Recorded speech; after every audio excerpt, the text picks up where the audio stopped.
Welcome back to the Stories of Northern Life podcast, brought to you by the Sault Ste. Marie Museum. I'm your host, Nicole, and today I have a little bit of a last-minute episode change. So we were going to be talking about the history of medicine in the military, but we're going to be saving that one for next week. And instead, I decided to talk about the history of the Downtown Association. So as I said, we have a last minute change in the episodes, and I decided to talk about the history of the Downtown Association right now. And as I'm recording this episode, it is Wednesday, April 9th, 2025. So on Monday evening, April 7th, the City Council made the decision to dissolve the Downtown Association and the BIA, the Business Improvement Area, and take it under their control. And this has sort of left the whole sort of downtown community, business community, in sort of maybe a state of shock, I guess, and unknown is sort of the best words that we can come up with right now. And so I thought it was sort of fitting to talk about the history of the Downtown Association, who they are, and what they do. So if we look back, the first real iterations of the Downtown Association could actually be seen as the Sault Retail Merchants Association. And this is the sort of first group of merchants in Sault Ste. Marie that we sort of start to see these retail merchants getting together to take care of their area, to help promote and improve their businesses. This was actually a branch of the Board of Trade, and so other cities, the Board of Trade was sort of all across Canada, and also other cities had then branches off of that for their own Retail Merchants Association.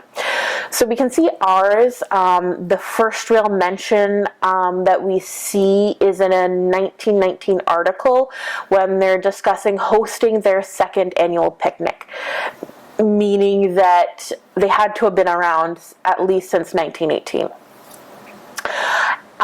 The Board of Trade was a group of merchants focused on promoting local businesses, but with a bit more emphasis on trade. So that's why they sort of branch off into the Retail Merchants Association. And so they were, supporting and promoting their businesses.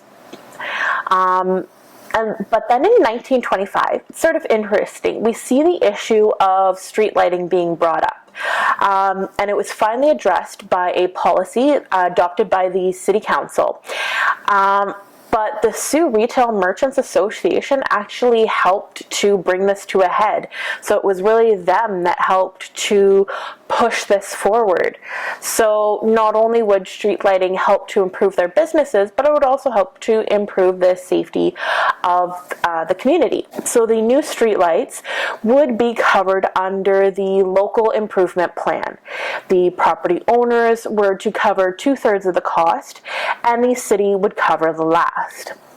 Here we see instances of the Merchants Association taking care of the community. They are trying to make their area that they serve safer and more welcoming, just as our DTA does today. In 1928, they were actually named in the newspaper under a list of associations and clubs.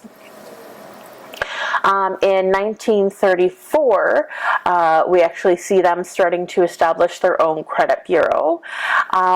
And here in 1942, there was a fundraiser for soldiers overseas, and this is where we actually see sort of two merchants associations. One was for the Gore Street section, and the other for Queen Street. And then we have mention in 1947 of them when they helped to host the Northern District Council Convention. And then they kind of seem to disappear after that. We don't really see the name, the Retail Merchants Association appear again. So pretty much poof, they kind of disappeared. But in 1951, we hear about the Sault Ste. Marie Retail Food Merchants Association. And so that was composed of butchers, grocers, and greengrocers. So greengrocers, I guess, sort of were more of the produce sellers. So you sort of see this group coming about and focusing more on the food sales. And so as we sort of see that the Retail Merchants Association disappear, it sort of seems to have brought about a downfall in the downtown, because then in 1959 there was an article about how the business district of the Sault was going downhill. The community was saying that it wasn't their concern if the area went downhill, but that of the business owners. The public was saying they could take their business elsewhere. And sort of like across the country, there was talk of shopping malls and even plazas becoming popular and threatening downtowns. So with the sort of decline in the downtown and these other sort of shopping districts or these other shopping areas forming, they seem to have brought about a new group of local merchants who came together.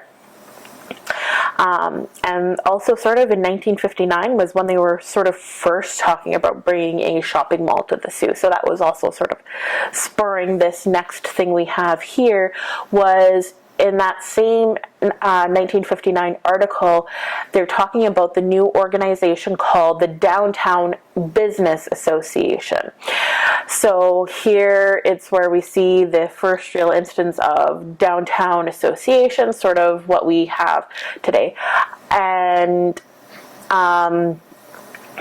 a year later, we hear that the group is planning a downtown beautification program, and they also called this a downtown restoration plan. So here we have another group of merchants coming together and forming a group to take care of their area, to make it more welcoming, and in turn promoting and supporting their businesses. And this is sort of like in reaction to the events that are going on around them, like the decline in their business area. In June of 1964, there was an article talking about the Norwich Plan to revitalize a downtown. So the Norwich Plan is based on a successful street revitalization project carried out by the British Civic Trust in Norwich.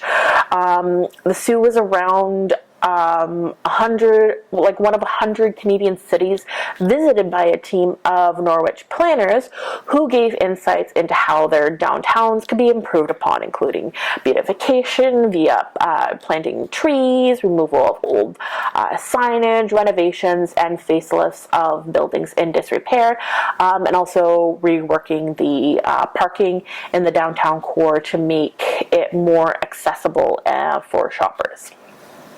And in this 1964 article, we actually see that their area of focus to start off with was Gore Street.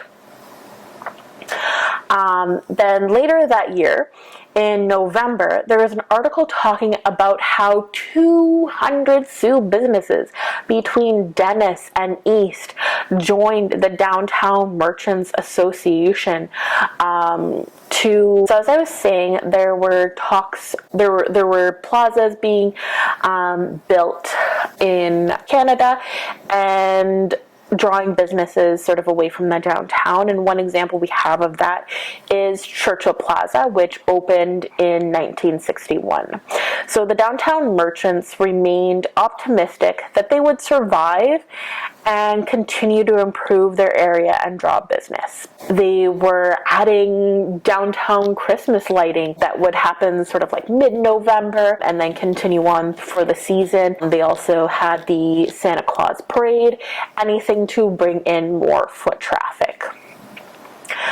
In 1967, we then see the downtown shopping area being called vital to the Sioux. Yet there were still some members of the public that felt the downtown was not their concern and that they should not be worried if it's in like a recession or a downfall or things like that. They said the city was expanding and the new center should be elsewhere, but there were still those who wanted to preserve our downtown. By the early 1960s, interest in historic downtowns was waning and consumers were drawn to new shopping centers and malls. And this is evident in the feedback we were getting from the public and that we can see in the old newspapers on the state of the downtown. And so the merchants were the ones who really had to step up and care for the area. So earlier you heard me talk about the Board of Trade. Well, the Board of Trade was all across Canada, and it actually evolved into the Chamber of Commerce. So our Chamber of Commerce here in 1973 was working on the Norwich Plan with the Norwich Committee to come up with a plan for the downtown. So we last heard from the Downtown Merchants Association, like their name being said, in 1964. But by 1973, they were gone. So that's why we actually see the Chamber and the Norwich Committee taking control of the revitalization of downtown. So all these sort of gaps that we have of where the local merchants groups disappear, we have found sort of some evidence to show that it was sort of because the city had actually taken over control of that group, and because it started out as a group of merchants for the merchant area, having it being controlled by the city, they didn't have the same way to sort of help the area, the same drive, the same desire, like always being right in that middle to try to work together to solve it. And so that's sort of what we saw happening, and so that's why we always see the merchants having to come together again to rebuild. And now the Chamber of Commerce is still sort of that group that is for all the merchants of a city, and so they were doing their best to sort of help improve the area for this one big huge group of merchants here in the downtown. So they had local architect Gordon Smedley render plans for Queen Street, including a new color scheme, a 7-foot wide canopy between March and Spring Street, also the removal of all overhead hanging signs to make the sidewalks feel wider. Also, by 1974, the committee chaired by Ben Brigman had completed phase 1 of the plan with, quote, the council's total backing. So the committee had been working closely with the city's Parks and Recreation Commissioner, Harold Brain, to plan a 3-phase program. So phase 1 was the installment of planter boxes of trees and shrubs to be installed between Church and Gore. Over a 10-year period, many building facades were updated, and in 1975, all the overhead signs were removed. Then phase 2 included plans to update alleys, rear entrances, and the installment of benches. Phase 3 included building a Queen Street semi-mall, for which they hired New York City-based Lawrence Alexander and Company to write a feasibility report in 1974. This report, dubbed the Alexander Report, was released in 1976 and suggested widening sidewalks, eliminating on-street parking, and investing in flowers, trees, and canopies. Probable results would include a rise in tourism and general growth in the downtown core. So we can sort of see that phase 1 and 2 were sort of completed, but phase 3, the biggest one, was a really big project that they were talking about for a long while. An article from 1974 stated the basis for the adoption of this downtown beautification program is the fear that downtown business districts could deteriorate if imaginative action is not taken now, and the belief that downtown Queen Street continues to be the core of the community, the center of activity of the city. These represent valid foundations for the implementation of a City Council supported program of revitalization like the Norwich Plan. An article from April 1974 stated, quote, "The basis for the adoption of this downtown beautification program is the fear that downtown business districts could deteriorate if imaginative action is not taken now, and the belief that downtown Queen Street continues to be the core of the community, the center of activity of the city. These represent valid foundations for the implementation of a City Council supported program of revitalization like the Norwich Plan. The basis for preventing the deterioration of the downtown business district is not sentiment, but the loss of substantial business assessment should property values in this area decrease. And despite development in areas away from downtown Queen Street on the Second Line and Great Northern Road, for instance, the gathering place, the place where professional people and government buildings are located, the place where there is the largest collection and variety of stores, the place where the theaters are. This is the downtown Queen area," end quote. They also felt it important to implement these changes as the Station Mall opened in 1973, which began to draw business away from the downtown, and the downtown merchants were feeling the effects. By 1974, the Norwich Committee felt they lacked the influence and structure to make changes they wanted to make in the downtown. On August 27, 1974, the Norwich Committee was reconstructed and incorporated to become the Queenstown Development Association.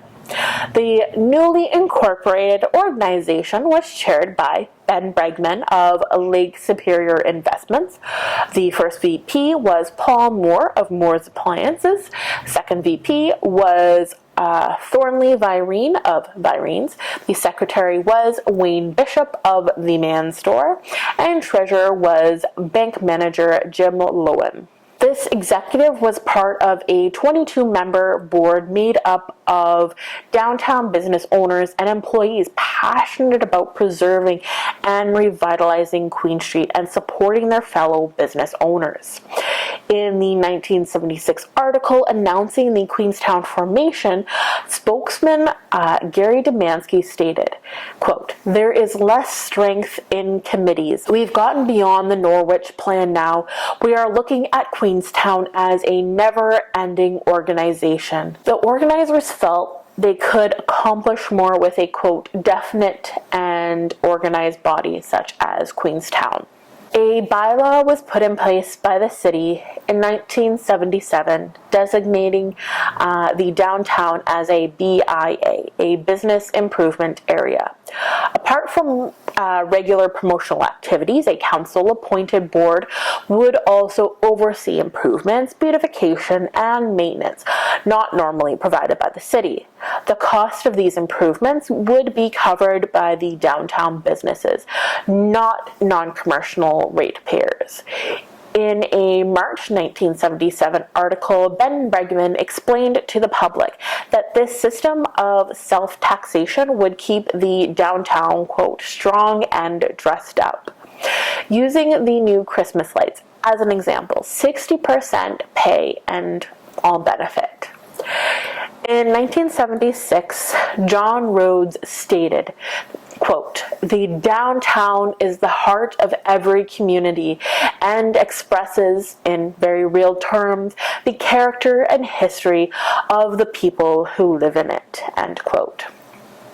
And so I find this really true. Whenever you go to see a city and you go to the downtown, that's where you really find everything. That's where sort of the heart of tourism usually is, especially in smaller towns. The tourists want to come in and see the downtowns, walk the downtown street. It's focused usually mainly on one main street, and people go there, walk up and down, go to the stores, and that's what they were really trying to create here in the Soo, was this area where people wanted to spend their time, create a nice welcoming atmosphere with trees and plants and benches to encourage people to stay and walk and sightsee and also hopefully shop.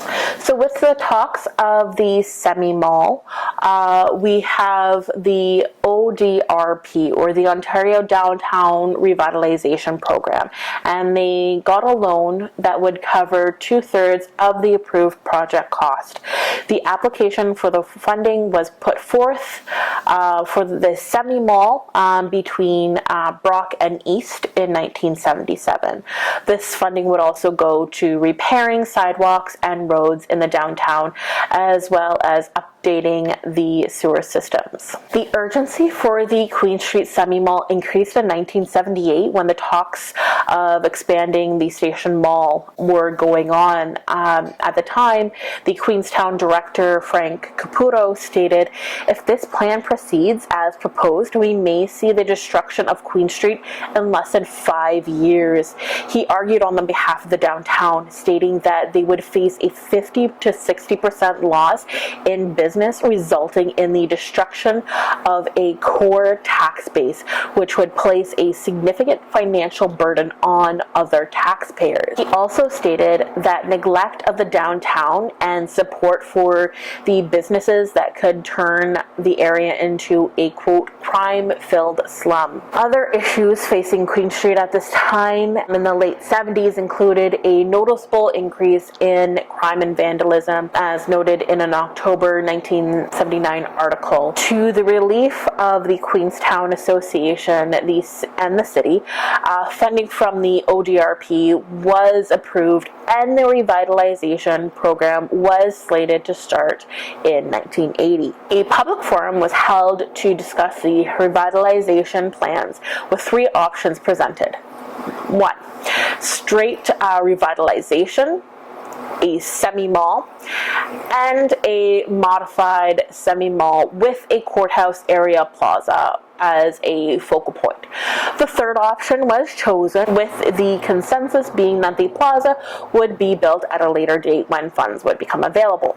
Included in the $3.2 million renovation, there were work to roads, sewers, and sidewalks, also new street lighting, new benches, bus shelters, movable planters, improved linkages to off-street parking lots situated behind Queen Street, and the implementation of a marine theme throughout the downtown to highlight the Soo's connection to the Great Lakes shipping channel. The work was to be completed in sections, starting with Dennis to Elgin Elgin, which included the creation of the Bingham parking lot, followed by March to East, and finally the stretch between Elgin and March. The link between Queen Street and the Station Mall was also lobbied for, though the project did not come to fruition, as Al Josine, the owner of Station Mall at the time, would not agree to the linkage. The linkage issue held up funding for some time, as ODRP would not release the funds until a plan for the proposed link was in place. In July of 1980, City Council approved the expansion of the Station Mall, prompting an outcry from the Queen Street merchants. Alderman Ferris, who voted in favor of reducing the size of the mall expansion, stated, quote, "I know then I'm licked. I think we're really going to pay for this in the long run, because instead of working out the whole concept of downtown, we've got it well divided. We've only got one concept. That's the ACR concept." End quote. This defeat weighed on the downtown merchants, with some wanting to pull out of the downtown revitalization plan, as it would now jeopardize the proposed success of the semi-mall, which would open after the Station Mall expansion. This issue caused further delays, despite the province being, quote, committed to Sault Ste. Marie. In mid-July of 1980, some talks were once again had on whether or not the downtown revitalization and semi-mall would go ahead. Queenstown Vice President Paul Moore stated to the Sioux that, quote, "One thing should be known. Without Queenstown, there is no way a semi-mall will be built. The city can't get their loans without us." End quote. On July 24th, the merchants voted overwhelmingly to support and move ahead with the project. Despite major hurdles faced by the Queenstown Association in the first 5 years of operation, they began their legacy of hosting community events, including community days, sidewalk sales beginning in 1977. They increased parking spaces to over 1,000, and by 1980 they had a membership of over 230.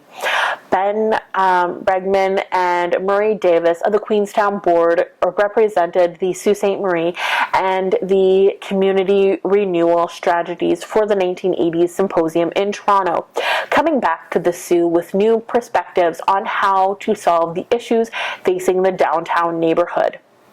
The forum's presentations included the Downtown Development Corporation, the role of the municipality, promoter of downtown revitalization, and retail/commercial theme areas. Do they work? Construction commenced on Queen Street in the spring of 1981, starting with a groundbreaking ceremony on May 11th. Free shuttle bus services were offered downtown during the construction, painted in the Queenstown colors. During the construction, businesses were hard hit. Stores in the affected area ran a variety of campaigns to maintain business, including a Freedman's Inconvenience sale, Bumbaco Sports giving away Queenstown hats with a chance to win a $50 store credit, and Global Travel offering free delivery of airline tickets. Dorothy McIntyre's Coral Coffee Shop was hit with a decrease in sales, so her restaurant staff donned hard hats and blue jeans and cut their prices. The gimmick worked and business improved. Although construction was no doubt affecting businesses in the area, the economy was taking a hit as well. By July, the new Bingham parking lot was open and several blocks of road, and sewers were redone. The Queenstown Gazette, a bulletin ran in the Sault Star, was published weekly with notices from businesses and construction updates. An uptick in vandalism coincided with the construction, much to the dismay of local citizens. Windows were smashed and awnings were torn and damaged. A downtown curfew was suggested for those under 16. Most downtown shop owners didn't agree with the curfew, as they suggested it was older people doing the damage. Susie Palumbo of Perillo Shoes told the Sioux Star, quote, "We get a pretty rough crowd coming out of the bars around here. It's getting to the point where you don't want to walk around alone at night. And this is Sault Ste. Marie, not some big city," end quote. Although complaints were made for both individuals and the Queenstown Association, city police stated the issue facing the area were, quote, "no greater than usual." A ceremony for the completion of road work was held on September 28, well within their budget of $3.3 million. The results were deemed quite impressive, and the final work on the revitalization program was estimated to be finished in November of 1981, in time for the holiday shopping season. On November 30th, the Queenstown Association launched their, quote, "Shop Queenstown for Christmas" campaign to drive business to the downtown core. Another part of the revitalization included Queenstown dividing its service area into 5 squares and introducing new signage to assist shoppers, and launched this program during the holiday season. The next year, in 1980, we saw Queenstown collaborating for the first time with Bon Sioux for an event called, quote, "Bon Sioux Queenstown Snow Madness." Businesses had later shopping hours. They decorated their storefronts for a window dressing contest, and they also planned special events in store. This model of Bon Sioux Queenstown Snow Madness was used again in 1983, also with the introduction of Moonlight Magic. Other new events followed, including a Queenstown organized fashion show for the Canadian Cancer Fund. The Queenstown Association advocated for the Sault Ste. Marie to be located on Queen Street, a mutual beneficial move to bring both local residents and tourists to the downtown. So we were very happy with that as we sit here in the downtown right now. In 1982, we actually see that their membership had increased to 240 businesses. And the board of directors actually toyed with the idea of hiring a full-time manager. Director Murray Davis wanted to see Queenstown run and organize it as an enclosed mall would be. Merchants were surveyed, and after the majority voted in favor, the board decided to hire an executive director for the organization of a year-long term. Udo Roque was named the first Queenstown Association manager on March 26, 1982. The Queenstown Association acquired office space above the Man's Store at 540 Queen Street East. To support the 1982 budget increase, a property levy increase was introduced. In 1987, we see Pym Street to East also being refurbished and being called Heritage Square, and it officially became part of Queenstown in January 1988. So in 1999, for, quote, marketing purposes, the Queenstown Association formalized the use of the name Downtown Association. So here we are, finally, with the present name Downtown Association that we know of today. This also coincided with significant provincial legislative changes where business taxes and assessments were eliminated. The responsibility for all commercial taxes shifted entirely to business property owners. For Queenstown, it meant that approximately 150 commercial property owners were the members. Amendments to the Municipal Act in 2001 recognized that portions of tenant rents were applied to taxes, and memberships were extended from just landowners to include commercial properties. The Downtown Association has a membership base of approximately 400 members, including 150 building owners and approximately 250 tenants. The BIA formally covers an area more than 1 kilometer in length, recognizing that there are impacts and common interests with our BIA that include more than just our section of the downtown. The Downtown Association began to champion a concept of a larger downtown core to include the Station Mall to the south, the Gateway site to the west, the hospital area to the east that they're now hopefully going to be working on, and maybe adding some more retail over there. And they wanted to define this area as river to rail. And so we see the downtown wanting to sort of grow and expand its area of operations. They host so many events throughout the year that are really important to all the local businesses, because that's where we see a lot of the foot traffic coming from.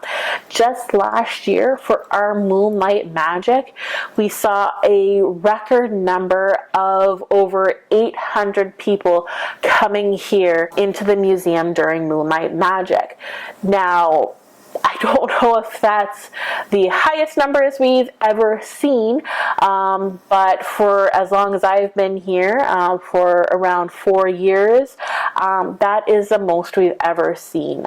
So maybe pre-COVID years, we had a lot more, but last year, considering that it was raining and sort of miserable out, people still came out. People were still coming in and happy and getting ready to celebrate the holiday season. And so all of these businesses were able to have people come in and start their holiday shopping, maybe get some ideas of wanting to come back later. All of these events that the Downtown Association does are so vital for us. And so that's why I felt it so important to talk about them and their history today. This was sort of a brief overview. As I said, it was sort of a last minute change, so I might have sort of maybe gotten some things mixed up, maybe some things a little bit out of order, and I probably definitely left a lot of things out. But to see a more comprehensive description of the history of the downtown, be sure to keep an eye out for our upcoming blog on their history as well.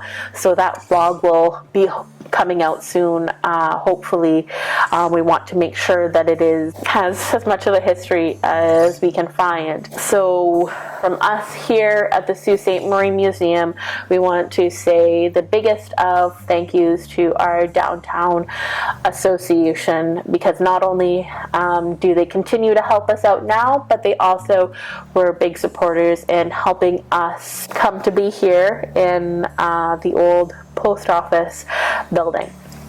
So I hope you have enjoyed this episode, and if you have any more topics you would like me to discuss or people you would like me to interview, please feel free to contact me. My information is always listed in the description or show notes. So thank you for listening. Bye. Have you been to your local museum lately? Visit us at the Sault Ste. Marie Museum, located in downtown Sault Ste. Marie, the one with the big clock tower on the top. Our hours of operation are 10 a.m. to 4 p.m. Tuesday to Saturday. We have 3 floors of exhibits that we constantly work on updating. The whole family is welcome, as we have activity sheets and scavenger hunts with prizes for every kiddo, a discovery gallery full of hands-on learning, and more interactive elements scattered throughout the museum. And don't forget to come say hi and let us know you're a listener of the podcast.